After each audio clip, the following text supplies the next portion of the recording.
Stop. Yeah. This builder sees a 17-year-old kid doing Gam a favor. You know what, kid? You're hired. You know, at the end of the project, we're capturing exactly what is going to create those special moments for our clients. Like any true great entrepreneur drops out to chase this dream. Exactly. Yeah. Let's go. Just filtering that light, seeing green in the center of your house is a feeling that people don't get to have. Or what's capable of being built. How do you walk someone through that design process? From South Bend to Evansville and everywhere in between, this is Get In, the show focused on the Hoosier State and the incredible stories happening here today. I'm Nate Spangle, founder of Get Indiana, and I will be your host for today's conversation. Hey everyone, before we get into today's episode, let's talk about an insurance company that I use and believe in, Indiana Farm Bureau Insurance. As someone who's experienced and shared all that our great state has to offer, I've learned that having an insurance carrier who truly understands Indiana makes all the difference. As a customer myself, I can tell you that I have confidence in my insurance and don't feel like I have to go it alone. What makes Indiana Farm Bureau Insurance special? Since they have offices in every Indiana county, your local agent is only a call or a text away. They know our communities and what makes them unique. They also help you find coverage customized for whatever stage of life you're in. Whether you're just starting out, growing your family, planning for retirement, from auto, renters, home, life, business, and farm, they've got it all. Now do yourself a favor and connect with a dedicated Indiana Farm Bureau Insurance agent near you. Just visit infb.com to get connected to a local agent. Tell them Nate and the team at Get Indiana sent you. Indiana Farm Bureau Insurance. Let's insurance together. Now let's get into this episode of Get In. My guests today are Abbey and A.J. Robertson, and they are a husband and wife co-founders of aaNovo, a full-service custom residential design and build firm right here in Indianapolis. Now, A.J. began his career as a finished carpenter before leading residential and commercial construction projects, and Abbey serves as principal designer, guiding each project's interiors and exteriors to create timeless, functional homes that reflect the people who live in them. I'm really excited to dive into the transition from the tech space into the build space, talking about how design, the stigma of flipping houses versus renovating houses, and of course touching on running a business as a husband and wife dynamic duo. I think that's always really interesting to hear people's dynamic and how they make that work. Y'all, welcome to the show. Thanks. Happy to be here. I think as we were kind of going through this, there are a few interesting spots to talk about. What I'd like to start with a little bit, AJ, is talking through the transition from tech startup co-founder into, one, life change of getting married, and two, the life change of starting a business that's outside of technology. I started my first business at I think 12 or 13. What was it? It was a landscaping business, Yes. typical mowing business. Where are you from? Monticello. Oh, there we go. White County. Come on now. There's more than corn in Indiana. Yes, I mean, that would have been the ultimate summer gig, would be like, lifeguard at Indiana Beach. Yeah. So did that, and then went from that to, did some tech kind of consulting back then. Where'd you go to school? So homeschooled. Nice. No. Always been an entrepreneur. No, like no college? No. Just straight in. So how do you go from no college to working in tech? I feel like that's like you have to go get your degree in something or other. I think, most founders, they either drop out of college or they don't, go there when you're in tech. And I think it's really a concept of passion. Yeah. So do you have a passion for what you're doing or not? Yeah, you kind of have to like building and tinkering and like figuring stuff out. It's like, for an example of like Elon, he didn't go to rocket school or, NASA. He prior. just became like hyper fixated and obsessed with rockets. Exactly. Yeah, that's very true. Okay, I see that. So went from that, kind of background of a little bit of kind of tech influence to then went to finish carpentry. So I was how did you learn that? Self-taught. So my parents own a 100-year-old cottage. I think it's 150 years old now. Where at? It's in Holland, Michigan. So Macatawa. Yeah. So did a lot of renovating on that house, and a lot of that has a lot of carpentry involved. Yeah. And so kind of self-taught myself through that, and always was, I have two older brothers. They're quite a bit older than me, 8 and 10 years older than me, and they just had no interest in doing the detailed finished carpentry work. And so I was the guy that always did that. Yeah, when you say detailed finished carpentry versus carpentry. What's the difference? Well, when we talk about, there's framing. So anything with wood, in theory, is carpentry across the board. So if you take saws or anything to wood, that's carpentry. But then there's, disciplines within that. So you've got framing, you've got finished carpentry, you've got, cabinetry, all these different subcategories. Well, when you say that's like the fine details of like molding and I don't even like trim. So to give you a frame of Cabinetry. reference, it's basically everything past drywall prior to paint. Everything past drywall prior to Related to wood. What's harder? Is it harder to frame a house perfectly square, or is it harder to like get the finish, the trim lined up perfectly? I think there's detailed guys in both of those arenas. I don't really think there's a harder or less hard. Spoken like a true carpentry politician, right Sure, there. exactly. They're all hard in their own way. They are. I Yeah. mean, do you want to stand on a 3-story building and look down and nothing's below you framing a house? Yeah. Or do you want to be in a nice finished out space where you've got one story typically to deal with? Yeah, working in like the minute like millimeters like space to get it perfect. 16ths, 32nds, 64ths. Oh yeah, sorry. We're using US standard Exactly. measurements here, not Exactly. in millimeter space. Okay. Yep. Wow. So you got into did you just get a job? And this is actually the real question. How, if you apply for a job with no like credentials or like experience, are you like, hey, let me be your finished carpentry guy? I swear I'm good. I promise. So tell 'em about it. it's the reverse of that. It was really cool. So worked on my grandmother's condo, and I was putting up crown molding. And crown molding in the finished carpentry world, it has some unique challenges to it. So it kind of sets some guys apart. Once you know it and understand it, it's really not that hard. But What are the unique challenges? so you're dealing with a lot of angles. Yeah. And crown molding basically has, no crown molding is the same. Every crown molding is slightly different in angles. And so when you're putting those together, And that's where it angles out and you have to meet vaulting, it in the corner. whatever. Yeah. Okay. So I was doing crown molding, and a builder came in that built the condo project, and he's like, you know what? Why don't you bid out my next project? I mean, this is pretty incredible work. And I didn't do anything in finished carpentry outside of that kind of work in terms of business. I had a couple friends of mine that had some construction background, priced out some projects. They helped me bid out the job, won the next townhome project. And so the next condo building we did, and then went from there to then another townhome project, and then just kept on going from there. How old were you at the time? I would have been 17. Stop. Yeah. This builder walks in and sees a 17-year-old kid doing Gam a favor, building out some crown. And he's like, yeah.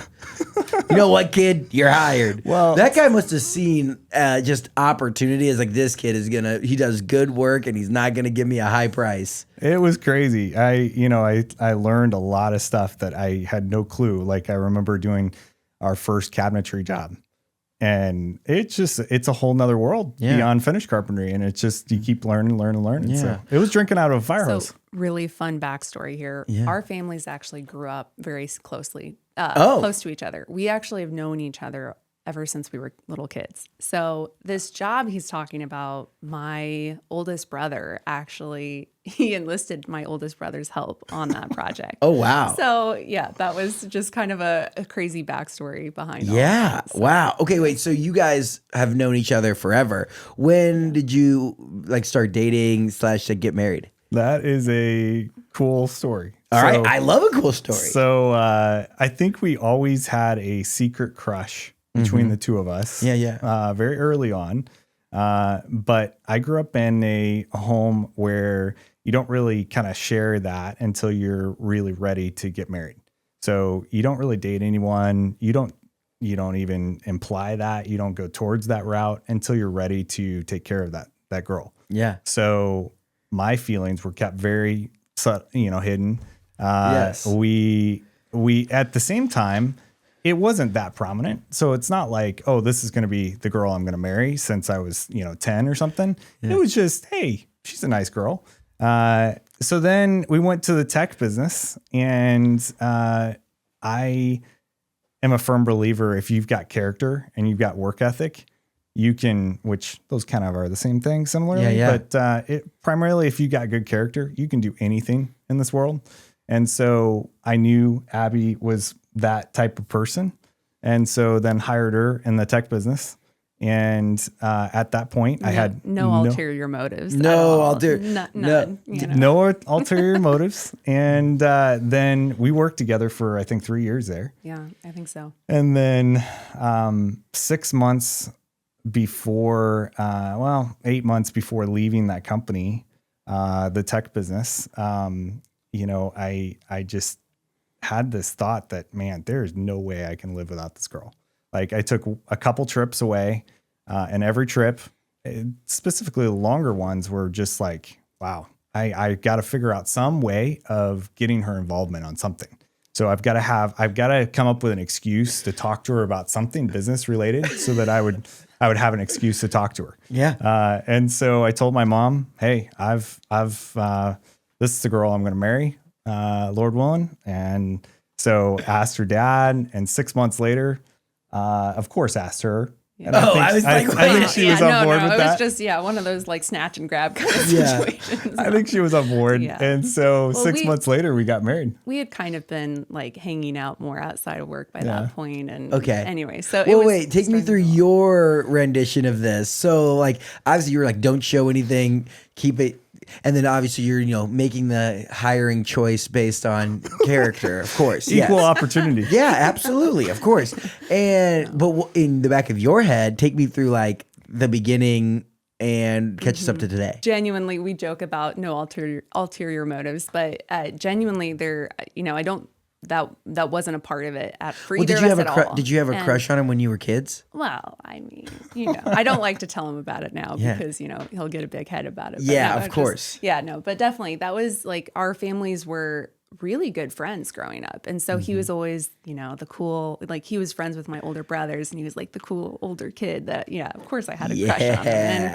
And anyway, when he approached me about joining, this company that he and his brother started together and they were working at, I was really excited about the opportunity. It's in tech, just the opportunities that were going, coming with that. And so, but then I was actually, I forget the exact timing of when this happened, but that was really a great baseline for us to learn how to work together before we were married, before this company really. We really learned a really amazing baseline through that. And so then actually funny story, I wasn't going to church at the time. And when I moved to Indy, which is where their company was based out of, that's how we reconnected. So he invited me to start visiting churches with him.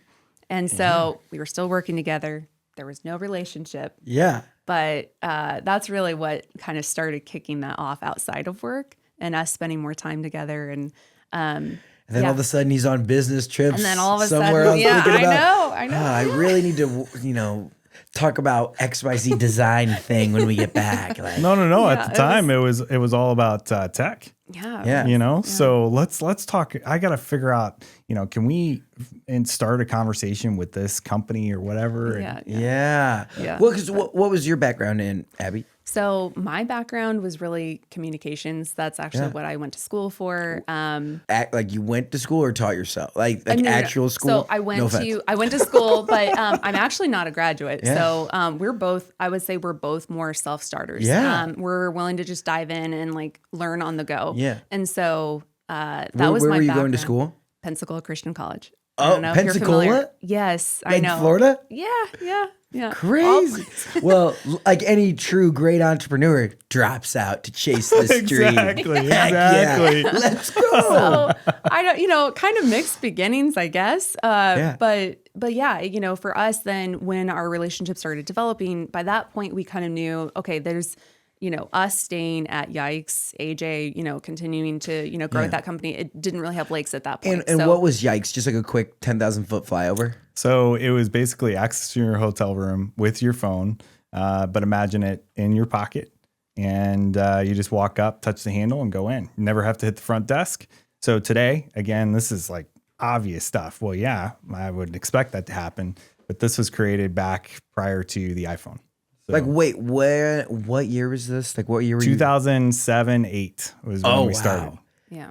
I'm thinking through like the tech of how that would work. Like you had a phone, like you had like one of those bricks, like a rectangle with like Like a flip phone. a flip phone. Yeah. In the Motorola, let's just say, make it easy. The Motorola Razr. I have the Motorola Razr in my pocket. I walk up to my door. How does it know to open up? So it was a smartphone. So we started out with the Android. I can't think of what version it was, but we started out with the Android. Galaxy for sure. Yeah. That was right around when like the Galaxy 1 or Yeah. whatever. Those things were hot. So working, on that, but it was, so we had embedded hardware inside the door to allow the door to understand where the phone was. So we did custom RF hardware, custom antennas. How did it know that the phone was my phone, not your phone? So custom credentialing prior to arriving at your door. So then we had special access points throughout the hotel that would communicate with the phone, credentialize first, and then connect. And then that would pass them over to the door and allow access. But, there was a lot going on back then. Yeah. And like, was it a success? It was. I think, so my brother is an innovator. So he thinks 10 years out, which is mind blowing. And so it was his idea, and it was an incredible idea. I think he's kind of leveraged that idea to move to another type of, credentialing and processes. So that's where I think Simpello came from. So anyway, he moved on with that. And I think, access is an incredible area. Yeah. But I think he's got his eyes on bigger fish now. Well, where in the journey then did you guys decide? So obviously, you end up getting married, but you were still at Yikes at that point. Mm-hmm. And where did the idea to leave and go do your own thing? Where did that start? It was a mutual kind of effort. We understood that it was really a time for Abbey and I to do something ourselves together. And so we really thought, what are those ideas that we would go do? Yeah. What would we pursue? And so we talked about, hey, let's go flip a house. Okay. Was it a hard conversation to have with your brother? It was pretty straightforward because really my brother is such a innovator that, I think he's ready to move. And so I was around to help out with those visions and those passions. But I think it was he's got it. And so he kind of decided, hey, I'm going to do this thing. And I was really ready to the point of just, it's something else, something different. Let's get out of tech. Yeah. Did that for, I think it was there for 9 years.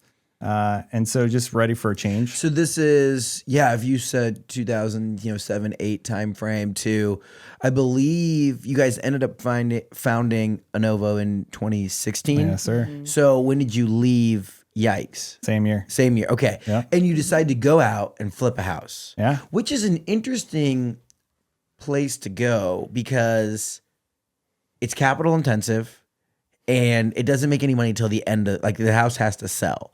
So, like, I feel like that's something that is kind of risky. Like, because if you, as is most construction projects, over budget and over timeline, it's like, okay, 6 months from now, we're not going to make any money for 6 months, but at the 6-month mark, we're going to get a payday. Yep. Like, was that the plan? That was the plan. That was the plan. Matter of Definitely fact, stressful throughout the process. Okay, take me through. Do you identify the house first, or do you leave Yikes first? So we determined we were leaving, and we actually were on a family cruise with my entire family, Including your brother? Yeah. Yeah. And that's when you say, hey. No. This was planned prior. I was like that. Wow. Yeah, what yeah. a curveball on the family vacation.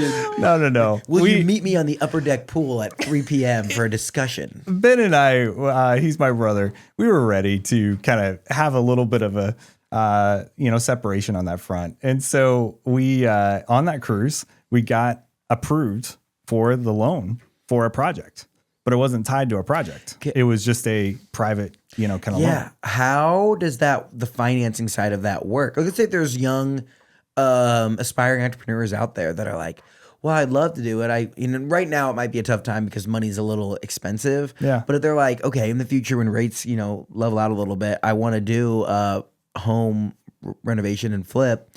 Like, where do you start there and how did you learn about it? Flipping is a part of our journey, but that's not where we've made money.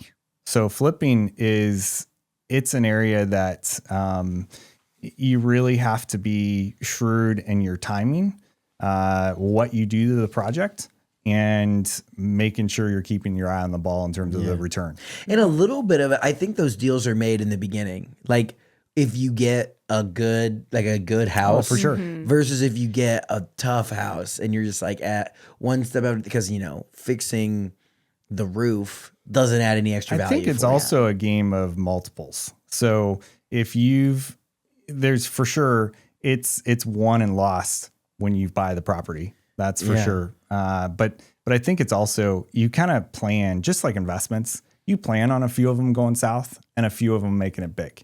And so as long as you can kind of build to that of doing multiple, I think it kind of balances each other out. Yeah. But also to add, I think the way we went about it also, because like AJ said before, flipping's kind of a curse word to us because we were not just doing the bare minimum. We weren't like just throwing lipstick on a pig. And I think for us, that's what the connotation is for us frequently with that. And that's an easy way of quickly getting a house in, turning it fast. You're doing the bare minimum and you're trying to make the maximum profit. And so that for us is like the roots of where we were really focusing on quality and the design and all of those kind of aspects that have grown us to where we are today. Yeah. Well, take me through that first project. So you get approved on the cruise. You got a little walking around money now that you can go put into a project. How does it go? We knew we had to immediately put it in a project. We actually found a project in Broad Ripple, South Broad Ripple. Okay, where at? It was 34th and Carrollton, so Sobro. Yeah. A little bit Mapleton, Fall Creek area. Yeah, so a little bit further south. Yeah. So when we bought that in 2016, bullet holes throughout. A lot going on. That area it has gotten a lot better, I would say. For sure, 100%. But I first moved to town in 2019, and it was like, like that 38th Street corridor. But I would say it's a little bit, not as. I mean, there's been a lot of work that's been going into there. 100%. So you get a spot down there. How much? Do you know how much it was? Do you remember? It was the house was I think 35,000. Yeah. I feel like today, I mean, even with bullet holes, you can't get something down there for Agreed. Yeah. under 100. And this one had like 5 bullet holes in it. It was in pretty rough shape. Yeah. So we got that project. Our realtor was kind of like, "Are you sure, guys?" And we were, "Hey, this is the house we can afford, so we're gonna go do this." Okay, so you put 30 grand into it, and then what was your budget for the renovation? It has been a while. If we can remember. Yeah. I would say, we put a lot of sweat equity into that house. Yeah. So we took it all the way down to bones. So we're not talking, repainting walls and doing this kind of thing. We're talking all the way down to bones, redo basically everything. Yeah. Okay, and you start to, build it. But you said you were putting so much time and thoughtful design into it. Yeah. Well, and just I would say also the build quality, the fact that we were taking it down to bones and we were redoing, any structural framing that really needed to be readdressed, and just thinking about, the bones of the structure and making sure those were really solid, and then carrying that, of course, into the design as well. At any point in this journey, did you realize that maybe given the neighborhood here, a boutique designed house, might not fit the clientele for the area? If the neighbors' homes are all $30,000 and $40,000 houses with bullet holes in them, beautiful crown molding or whatever, might not be the move. Well, we didn't do that stuff at that house. Okay. We kept it really simple. We sold that house, I think, for $175. That's a pretty good, a lot of sweat. How long? I think it was 8 to 10 months. Mm-hmm. We So did you it. basically worked for a year, almost a year, 3/4 of a year. Yeah. Not bringing in any money. So again, that was a model we quickly pivoted from. Yeah. So then we went to full house renovations. So we did some historic projects. So Indiana landmarks. We've done IHPC projects. What's IHPC? So Indiana Historical Preservation Society. Commission, yeah. Commission. And then Indiana There we go. Landmarks is another historic kind of commission here in the area. And they're all just about preserving those, key historic homes throughout. Have you been on their? Indianapolis. They do like properties for sale, like Indiana Landmarks properties. Yeah. Like, guys, I mean, this could be the move. Like this $185,000 historic home in Wabash. I That's sometimes get honestly on gorgeous. here. If you go to indianalandmarks.org/properties for sale, like there's some really cool historic. Oh, They're going to have say over potentially the exterior and interior of those homes and preserving that. We've done the projects we worked with them on. There wasn't really anything left on the inside to preserve. Exactly. So, It was all exterior preservation. but in that exterior preservation, I mean, it was replacing like for like, on the Italianate style houses where they had those really decorative corbels and exterior molding and millwork. It was basically getting all of that custom milled to match, Wow. anything that was rotted beyond yeah. repair. So, And wait, what was the project you were working on for them?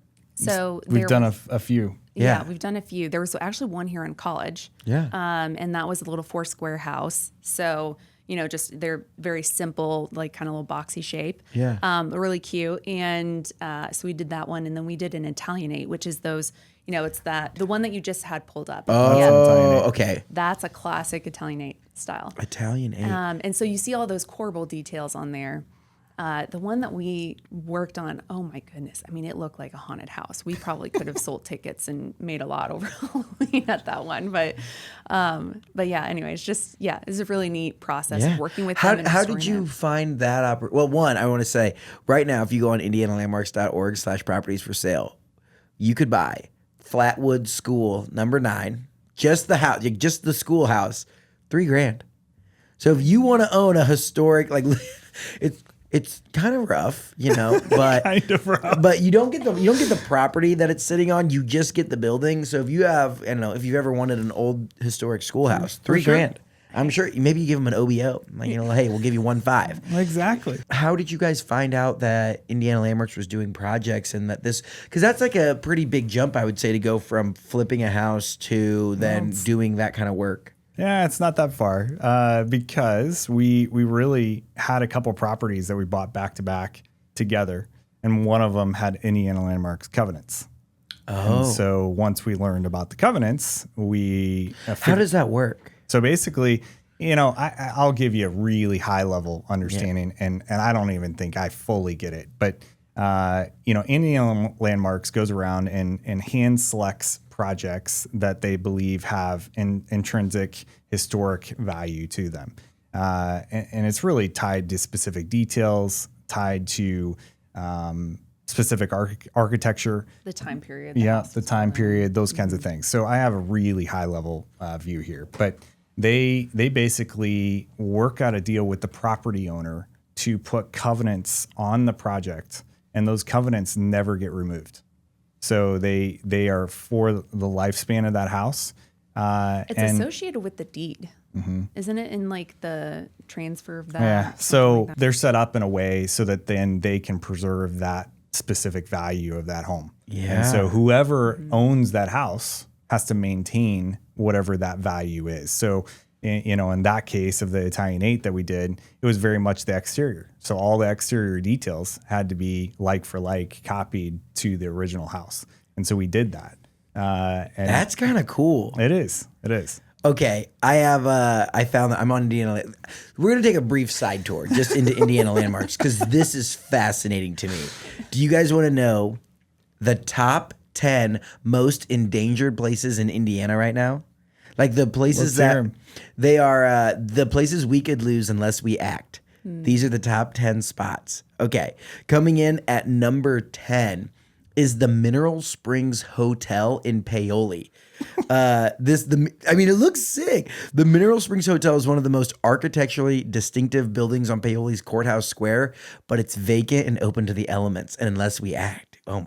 The Shields Memorial Gymnasium in Seymour. This is, a historic gym surrounded by open land that could make it a target for demolition and development. The West Side Recreation Club in South Bend. Great. Oh, this is great. It once played as a political and social hub for South Bend's Black community. Very cool. Wow. It's very run down now, but you got to act to save these things. This one's interesting too. College Hall, Merrim Camp and Retreat Center in Merrim, Indiana. Now, are all of these for sale? I don't Are know they if they're for listed? sale. Okay. I think that they're like the ones that need like money for the projects. Like community action. Like Yeah. it's a call to action of, donate to Indiana Landmarks so they can work to yeah, save this membership, kind of thing. donate, Okay. leave a legacy, volunteer. Like that's pretty cool to me. Sposeep and Sons building in Wabash, Salmon School up in down in Fort Branch. This one is interesting. Polygonal Barn in Waldron, Indiana. Like, look at the That's like shape of that thing. Old world kind of The style. 12-sided Montgomery Polygonal Barn stands mostly vacant in need of cost-prohibitive repairs. Kiwanis Field in LaPorte, Emily Kimbrough Historic District. Oh, this is bad. Proposed traffic roundabouts could significantly diminish the architectural and cultural character of Muncie's Emily Kimbrough Historic District. And the final one is Traders Point Covered Bridge. In Marion County, Traders Point Covered Bridge, there's a rare survivor that needs intervention to halt its decline. The 10 most endangered locations in the state of Indiana. Now, that was a fun side quest. It was. I think that's fascinating. Like, I because agree. I love history. So, like, learning about these places that, like, I feel like what happens is it's like, oh yeah, like that place needs to be saved. And then someone else comes along, that place needs to be, but no one ever like stands up and does something there. Or then people get upset, which like when, let's say there's an old building that's vacant in like historic, wherever on the court or the courthouse square in Paoli. And like a developer comes along and, like renovates this and does something different. And like people are like, oh my gosh, I can't believe they changed so-and-so. And it's like, can you be mad? You were letting it, go vacant and decay into nothing. yeah. It's like, I'd rather have it be something than nothing. I think Exactly. something that's really neat when you think about it is that some of these properties, these houses, these places, they existed during the Civil War. So like to think about that, because that's just, 150 years ago? Yeah. It feels like such a long time ago, but then we're like that house that we worked on. Yeah. It was there. It was 1865. 1860. Where was it So it at? was right there. Here in Indy? Yeah. If you go like southeast, like down along the Ohio, some of those get into like the early 1800s. Mm-hmm. Like, obviously Corydon is like Indiana's first state capital. Vincennes is like really old. And like they start to look at like the 1820s and 30s and like that. I mean, 1816 is when Indiana became a state. And like there are buildings that are like over 200 years old. Like that's nuts to me. It's nuts for America. It's crazy to think about other countries and how old their buildings are. Yeah.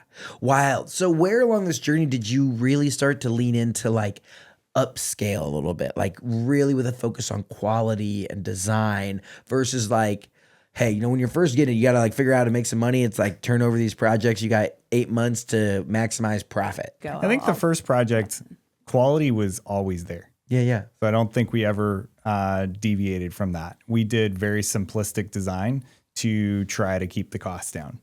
After that project, we really kind of, I think came into ourselves and we came into our positions. And that's really where Abbey and I divided out into, she handled design, I handled construction. And that really started right after that first house. Yeah. And so then after that, it was all about really elevating what we did. And to the point where, I hinted early on, we're not some masterful flipper because we really focused on, what are those long lasting details, and people really put a lot of value into that for sure. But we could put our heads on the pillow every night knowing, man, we did that property in the best possible way that we knew how.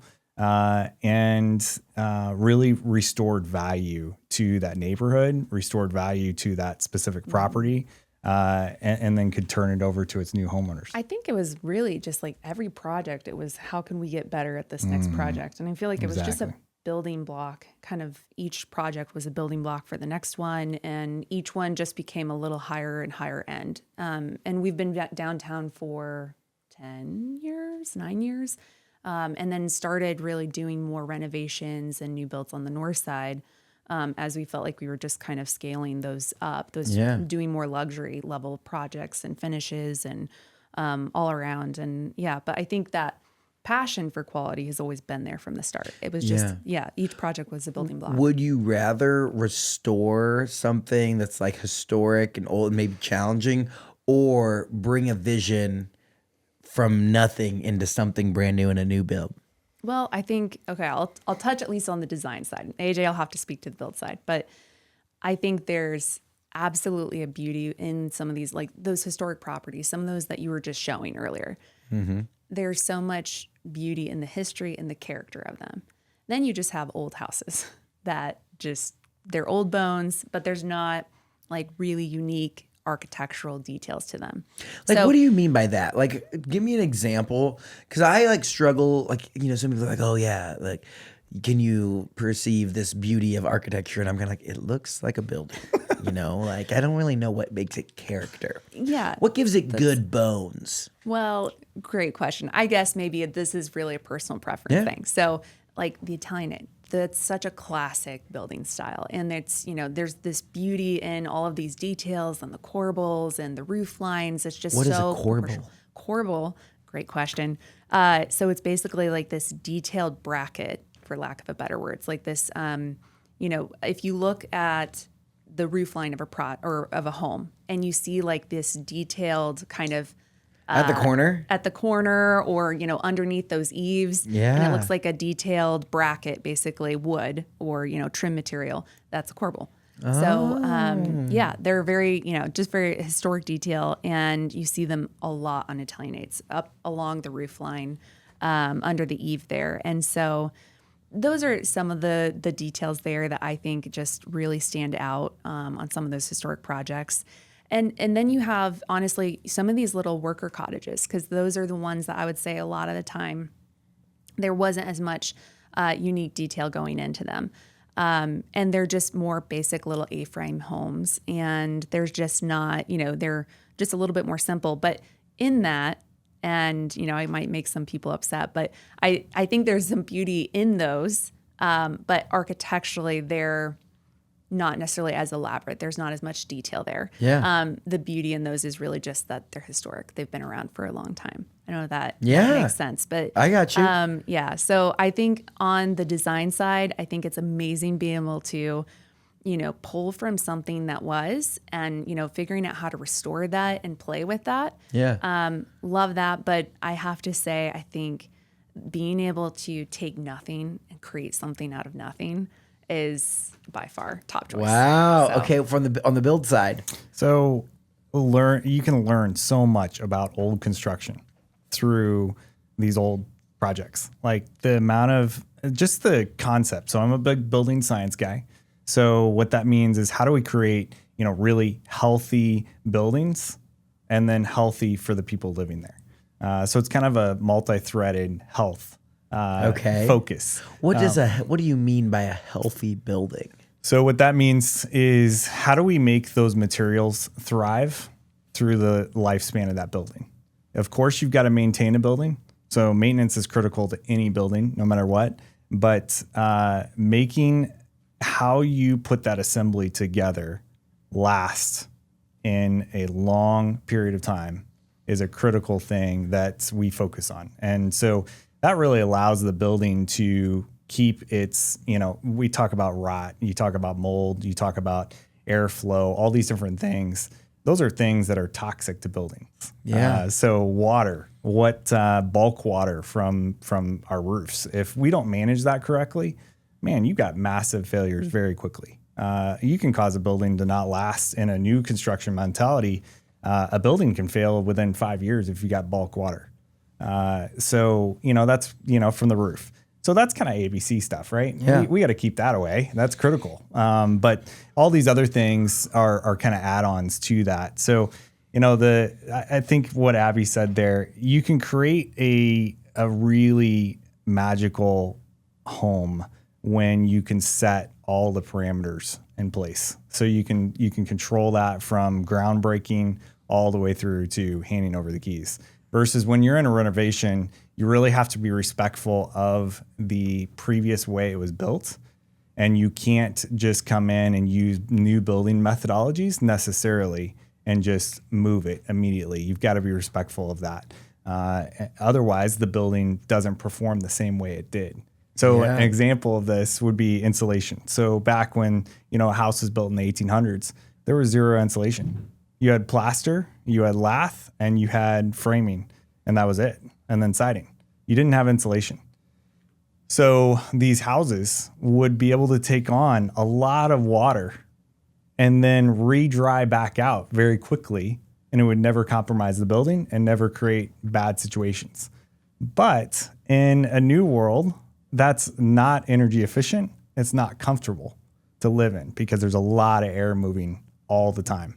And that was good for the building, not very good for the people living there. So that's why you had to have a fireplace in almost every room, because there was so much air moving. We had to be able to heat that and keep that consistent for the people living there. That's like that old farmhouse, where you think of like it's just drafty. Yeah. It's like, it's because, air is moving in and around. Exactly. But that was really good for the building. The building thrived in that environment. It was a really healthy building, but the people living there, not so much. They're like, this is good. Our house is healthy. Exactly. Like this rocks. Yeah. Okay, interesting. Yeah. How are you guys? I mean, you talk about like healthy buildings, healthy people. How do you take that from being just like a marketing campaign and like something you say and actually put that into practice? It has to be planned out from the very beginning. This is not something you can just throw an air purifier in a house and call it good. This is how every single piece of the puzzle comes together, and application is critical. So we can use incredible building materials throughout a home, but it's really all about that application and how is that application being done in the field. And then also belts and suspenders. So how do we hold up our pants with a belt plus suspenders? So when the suspenders fail, the belt catches it. When the belt fails, the suspenders catch it. So redundant systems, that's really how we create really healthy buildings. Yeah. And then through mechanical systems that we add to the projects, there's just a myriad of ways that we do that. But it's down to every single detail from the very beginning. Yeah. Well, when you're looking at design, I think that is, for me, as someone who does not have a good design eye, it seems like something you're either born with or you're born without, Like, so working with customers, how do you help them see what is possible? Especially if you're someone like me who just like can't imagine from like a house and interior or exterior perspective. Like I just can't even imagine like what it could look like or what's capable of being built. How do you walk someone through that design process? Well, it's definitely kind of an extensive ramp up, but ultimately people are they're coming to us because they have a full-time job doing something else. They didn't, it's not because they studied, design or anything like that. It's just frequently, they come to us with an idea of this is what feels good to me. This is what, it's really just diving into how are you living in your space? What does, really believe function needs to drive how we lay out a building, how we lay out a home, and how we drive that interior design. So it's really function and then feeling focused. And the feeling you can get a lot from, inspo images. Somebody just shows you a picture and they're like, this feels good. It could be the lighting in the home. It could be, some of the color tones, things like that. So that can kind of build that design DNA for us as we're moving through that project, making sure we're really capturing exactly, at the end of the project, we're capturing exactly what, is going to create those special moments for our clients. But a big part is really understanding how our clients live. Who else in the family? How much do you entertain? How are you using this home? And then if we're looking at the context of the site, and this is where, when you were asking, is it great to build something new or renovate? The thing that's amazing is when, you're creating something new, you can take a look at where you're building and those site views and how the sun's going to hit the land at a certain time of the day, and where somebody, maybe you want your office at a certain point in the day to have a lot of natural light or something like that. You really get to know, it's such a personal process to really get to know our clients and what they're looking for and what really is going to delight them when they're living in their home. And so it's really just a lot of data download from our clients. And then for us, of course, for me, when I'm really thinking about that design vision, you just grab onto inspiration and you just start to run with it. But it's all like basing it off of those kind of parameters that we've gotten from our clients. How much of it is giving the client what they want or guiding them to what is actually a good design? It's definitely kind of walking that line. Yeah. Something I always say to our clients, I'll push back if I think something is a really bad idea. So, I think that's only fair. I think that's the way to. Well, because sometimes people are too nice, where they're like, if I'm like, oh yeah, I really want to do, black shutters and navy siding. And you're like, please no. You're like, oh, that is a choice, And I always really appreciate people. If I'm hiring you to be the expert in something, like, don't ask me what I think. Or like, if you do ask me what I think, like, correct me if I think something that's silly, because I have no idea, and I'll just be like, yeah, I'll end up in a Canadian tuxedo to like go into someone's wedding in double denim, thinking this looked good, and because everyone was like, yeah, that looks okay, like not bad, and versus like, hey, actually, traditional practices say you should wear a white shirt when you have your denim pants on or whatever. Exactly. And, I think it's like if you have something in your teeth, you want your friend to be able to tell you, hey, you got something there, you need to, fix that or whatever. And so I think that's partly how we, approach it with our clients is at the end of the day, I'll tell this to everybody we work with, at the end of the day, if somebody really wants something, they feel, I got to have this. I got to have this navy house with black shutters or whatever the example was that you just used. And they're like dead set on it. I'll tell them, hey, I wouldn't recommend that. Black and blue, bold design choice, probably wouldn't like go with that on the outside. But, and then maybe try and steer them towards some, alternate options. But, and actually visualization is a big part of our process. So we do 3D renderings for all of our exterior and interior spaces because we're all such visual creatures. Like it's understandable. Like you got to be able to visualize what something's going to look like before you even know, do I like this? Does this feel good? But something that's, 3D is thrown around all the time, right? Oh, we do 3D. Well, 3D could be just a box drawing. Then that's 3D. For us, 3D is really realization of you can barely tell the distinction between real and not real. Yeah. And and then we can walk our client through the spaces. So, we actually can be in the model and like walk them through and, here's what this view will look like in your kitchen and this will what it'll look like in you your could bathroom. stand out front and let them know that this house looks like a bruise in house form. It's black and blue all over. Kind of like, what are we doing?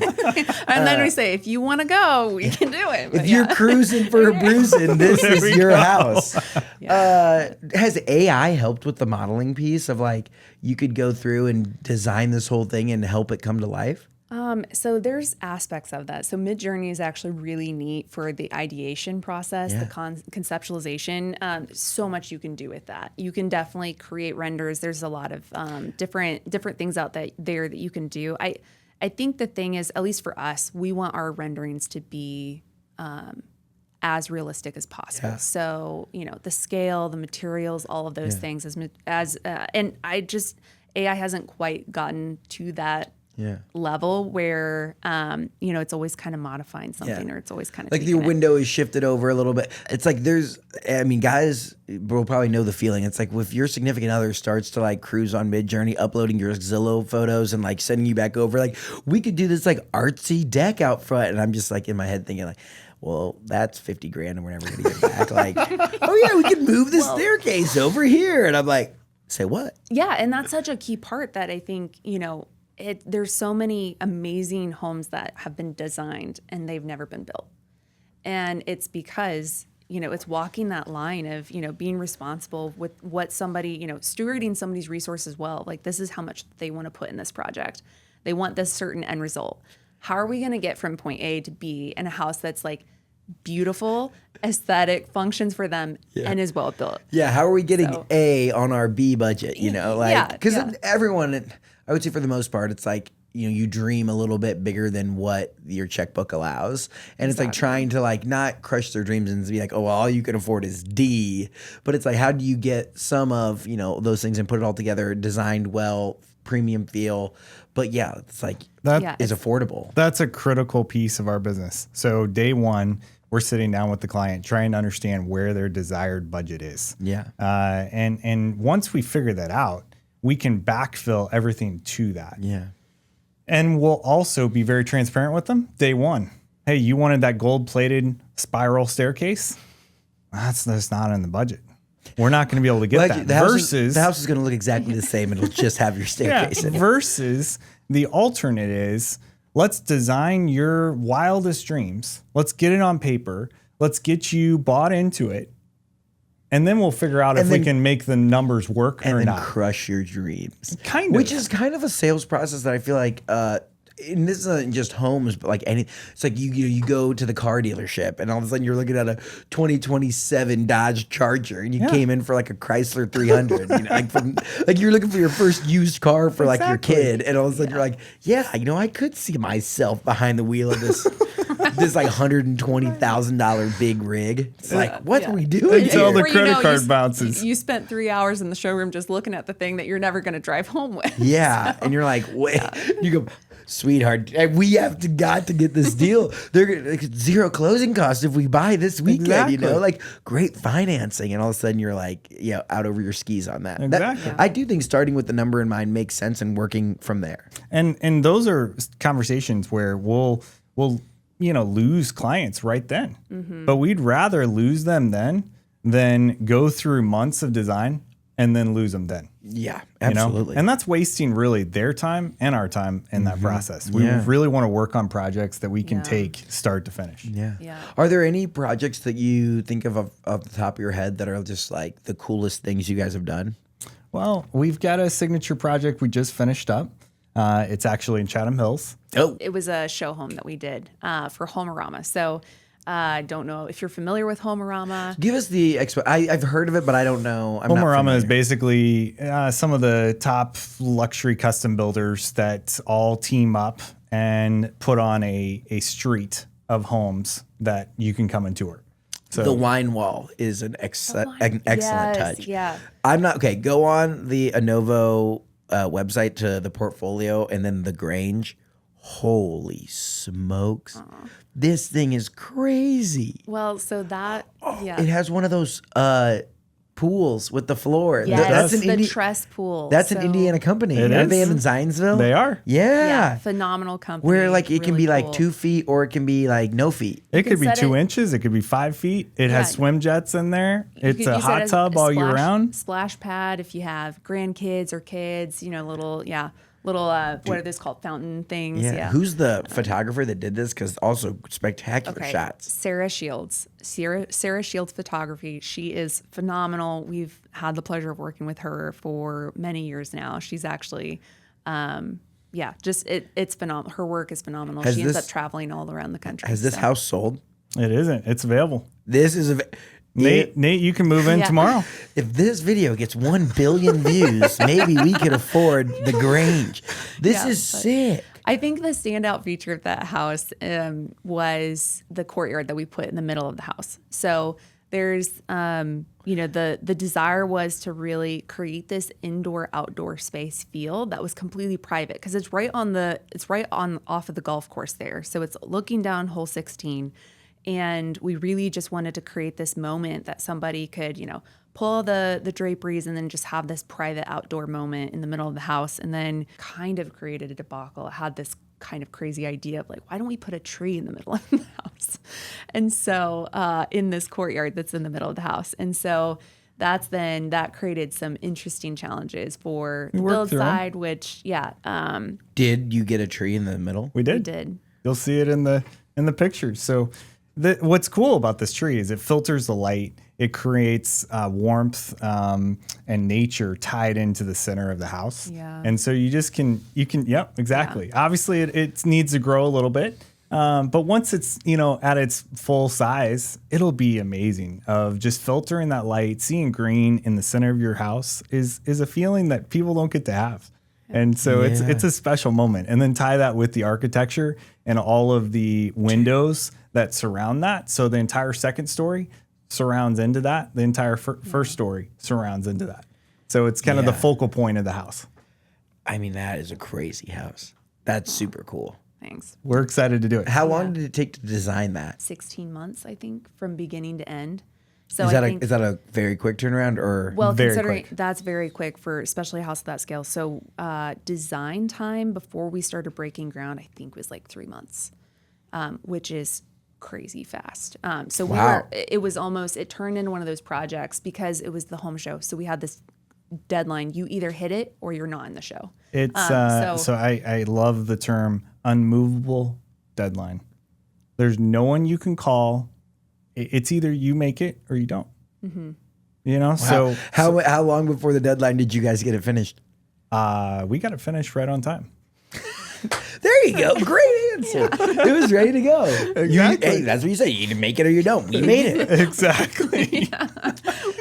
He's like potting soil around the tree in the center. Like, all right, we're good to go. Truly. Come on. 2 hours before people start Yeah, coming it's walking like, through. oh yeah, you're like doing some finished carpentry right there. Yeah, there we go. I love it. We had heard the horror stories of builders who weren't able to get the home done by the show in years past, or and before, and so that was our biggest panic. Was we're doing this massive project specifically for it to be in the show, and just making sure because we people hit come that. and walk the street and want to see it and check it out. And Well, there were like over 17,000 people that ended up Around 17. coming through. that's and- crazy. Between 16,500 and 17,000. So I guess a plug for next year. I think they're doing another Home-a-rama In Wild Air. In Wild Air.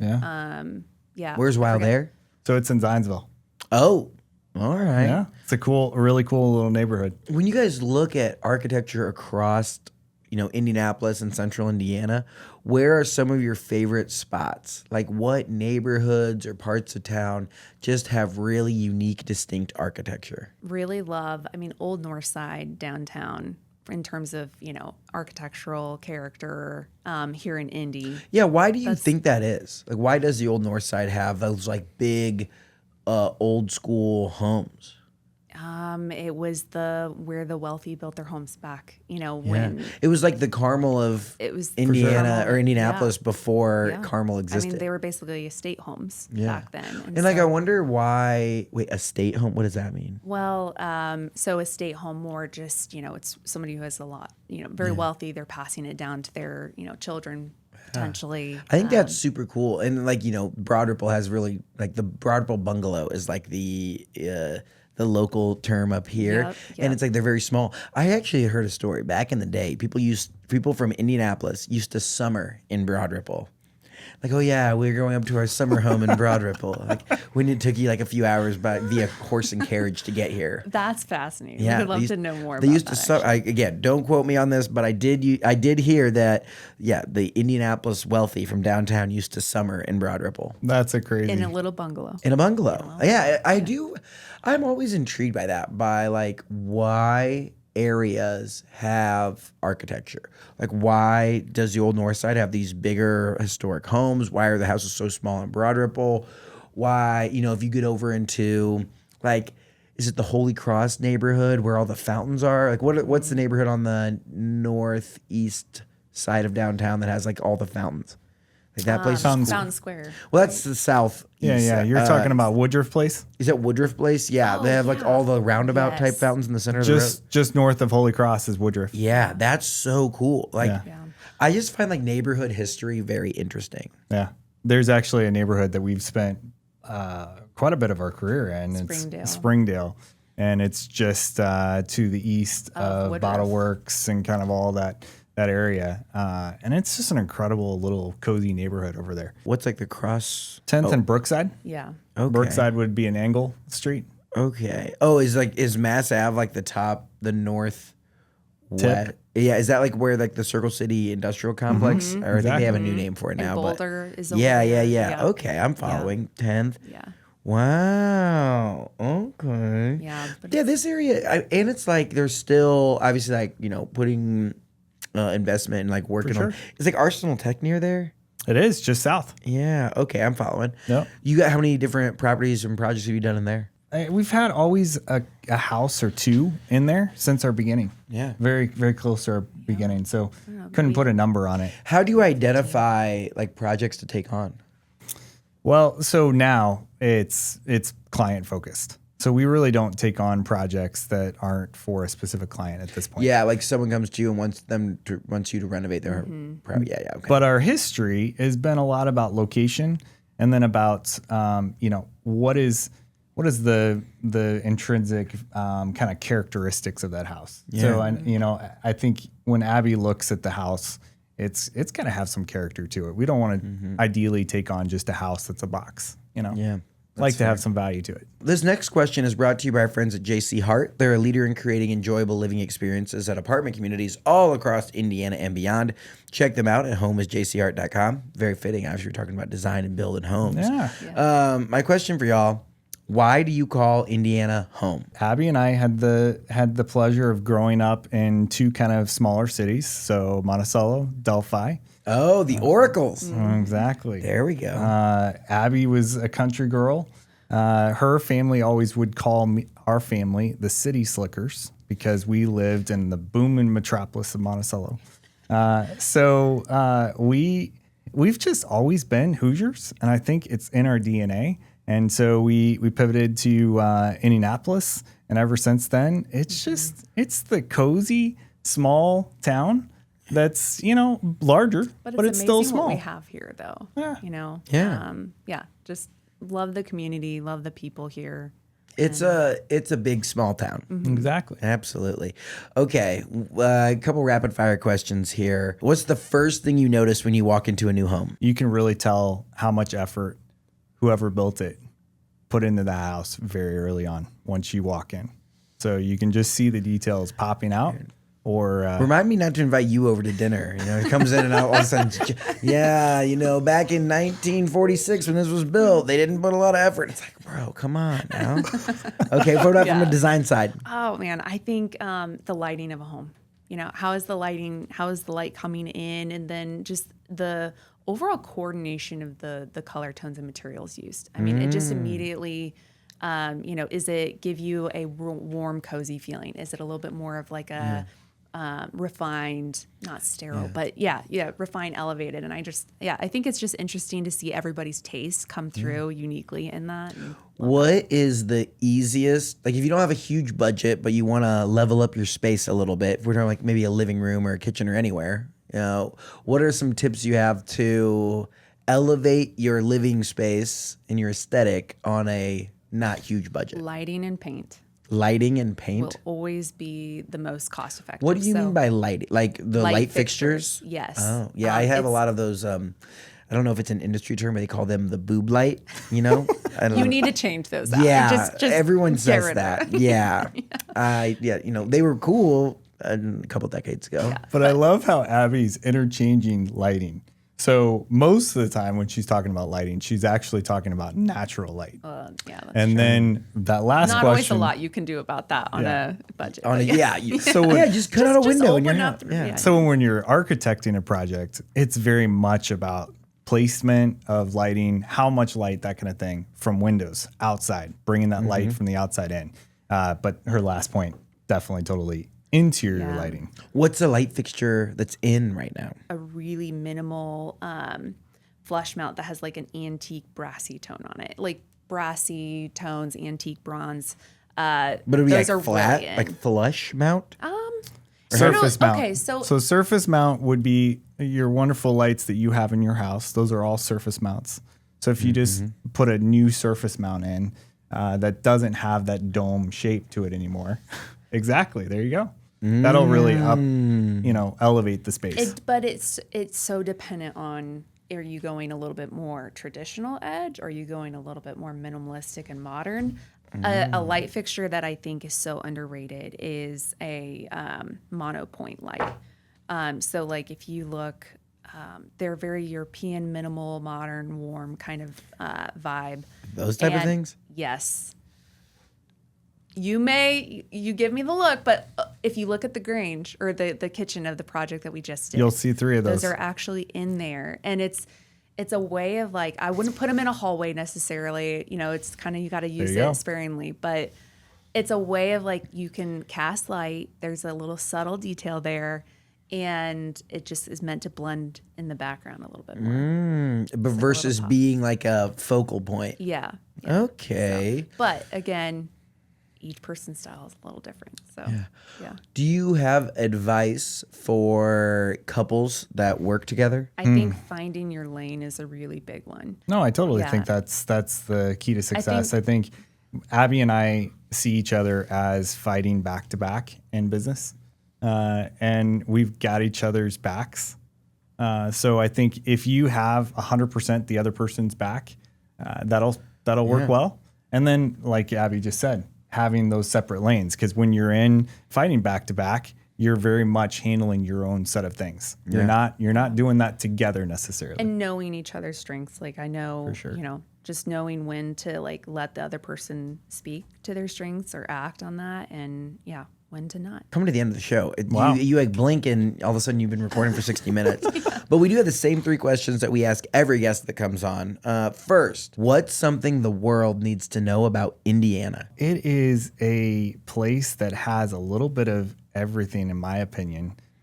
You've got beautiful hillsides. You've got a lot of wooded areas. Then you've got this free-flowing fields that are everywhere. You've kind of got just the blend of kind of a lot of different landscape in the state. And not everyone, like, I think the stereotype doesn't embody that. It's like you can go to the coastline, you can go to the hills of southern Indiana, but everyone's just like, oh yeah, it's flat. And there really is more than corn in Indiana. I'm honest.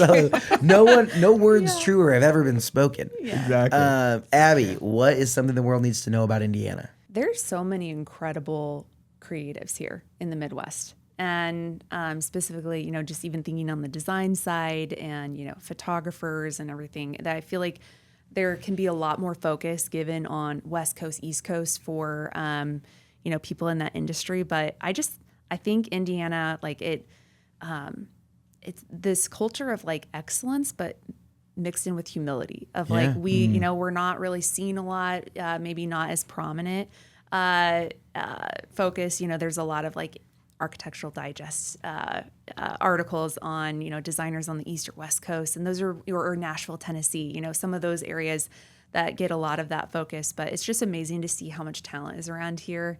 And I think the humility that goes along with that, which is really neat. So. Absolutely. Okay, Abby, we're going to keep with you.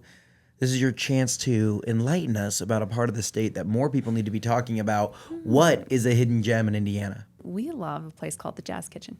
So thinking of a specific spot, but yes. Yeah, have you been? Okay, so fun fact.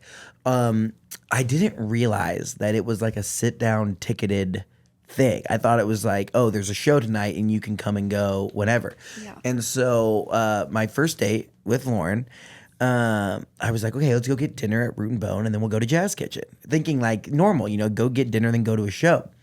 And so, I don't know, we show up at like, let's say 9:20 or something like that. And they're like looking at us funny, like, do you have tickets to this? And I was like, yeah, like they're right here. And then come to like our seats are up in the front and we like missed dinner, missed the whole thing. And we like, what?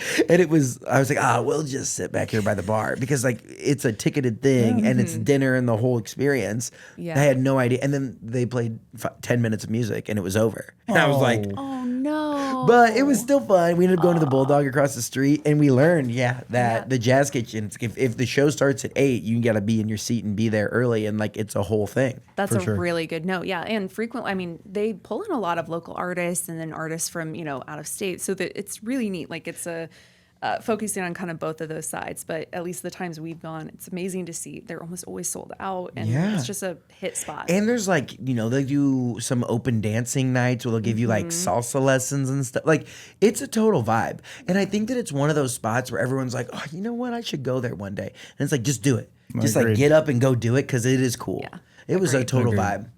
I love that. Okay. AJ, what's a hidden gem in Indiana? Cunningham Restaurant Group. I was literally going to say it's probably Cunningham. Yeah. So literally every restaurant you go into, you're going to get that elevated experience. You're going to get that elevated taste. Yeah. And then their serving staff is amazing. Top tier. Okay. Like where within Cunningham do you like love? Where do you Commission live by? Row was a place we went recently, and their server I mean, I don't think we've ever experienced a server that talented in our life. And, No way. And this server was so personable while being so knowledgeable at everything on their menu. And if they, they could make whatever you wanted. And then, so we're very visual people, right? Yeah. So we like to understand what we're about to get. Well, this guy could explain what you were about to get without ever seeing it. Dude, that in a is way such that you could totally visualize. That's such a talent to be yeah. you're going to get a lamb shank and it's going to be covered in this sort of sauce and the marinade and then it'll be garnished with, and you're like, there you go. wait, I see it in my head. And it comes out and you see it and you're like, oh my gosh. Well, and what was wild is I think when we went there, it was trying to describe this cocktail I had before that was amazing. And, he nailed it. He was like, oh, you know what? I think you'd really like X, Y, or Z, and then ended up going back to the bar, bringing it back. And it was phenomenal. I was like, this is crazy that you're able to just go off of just some flavor profiles and then like pull it off. Some people are just incredibly talented. Yeah. And that's where it's like you get to that like top level of that and it's a career. Like, I mean, one thing that I love is like when you go to like St. Elmo, they list years of service on the back and you have like 20 years, 25 years, 30 plus year people that have just made their life like becoming expert in the customer service realm and expert in knowing the menu and, dining. Yeah. Like, I always love it. I think it's so cool. Mm-hmm. Okay. Final question. This is where we get recommendations for future guests and we learn about people that are doing inspiring things. Who's a Hoosier we need to keep on our radar? Someone who's doing big things. I'm going to dovetail right into what I just said. Yeah. So his name's Mike Cunningham. Yeah. And that guy, amazing business owner. He obviously figured it out in Cunningham Restaurant Group. And then I think it's just amazing. He's so humble in what he does. Yeah. And it's amazing to be able to watch him. I have been trying. Mike just doesn't like talking about him or himself a lot is what I'm getting. That dovetails into humility. Yeah, right. Because I've talked to a few people. They're like, oh my gosh, we'd love. And I'm like, I'm keep planting the seed. I want him to come on and tell the story. Do it. We had Colin he won, oh my gosh, not Master Chef, but one of the like Top Chef maybe. Yeah. Like he got $100K for being like, and he works within Cunningham. He makes some of the best food. Like Colin is an insane chef. That's and so cool. He's within Cunningham. I went to their Grow series down at the greenhouse on the south side.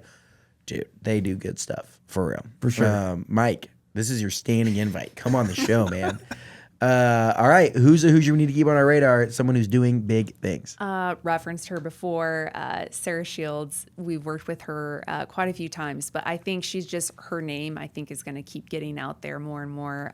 This is specifically in the design industry, but she's doing projects all across the country, and her work's been in Architectural Digest, House Beautiful, all these really big magazines and publications out there, and it's just really amazing to see what she's doing. It's neat to hear her passion for the art of photography, and just she keeps pressing in and continues to dive into that. So I love it, y'all. Well, hey, thank you so much for coming on the show, sharing your journey, talking about, oh my gosh, historic Indiana landmarks and the top 10 buildings that we need to come together and save. Exactly. Like crazy. Yeah. That Poly something barn, like the 12-sided barn in Waldron, Indiana, crazy.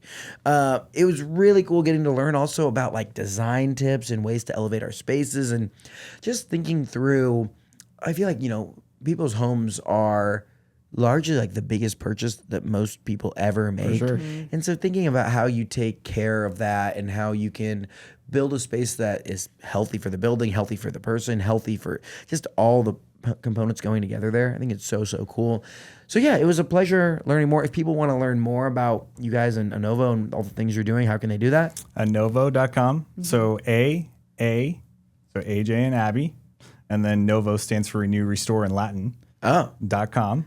And that's how you can find us. There it is. Yeah. Come on. Yeah. That makes sense. I love it. Well, hey, thanks for stopping by and we'll talk soon. Well, thanks for having Thanks us. so much. This show is made possible by our friends up at Sweetwater. Whether you're looking to start a podcast or take your content to the next level, click the link in the description to see all my gear recommendations at Sweetwater. If you want a behind-the-scenes look at everything we're doing across the state, make sure you follow me on Instagram and TikTok at Nate Spangle. Thank you so much for listening and being a part of what makes the Hoosier State great.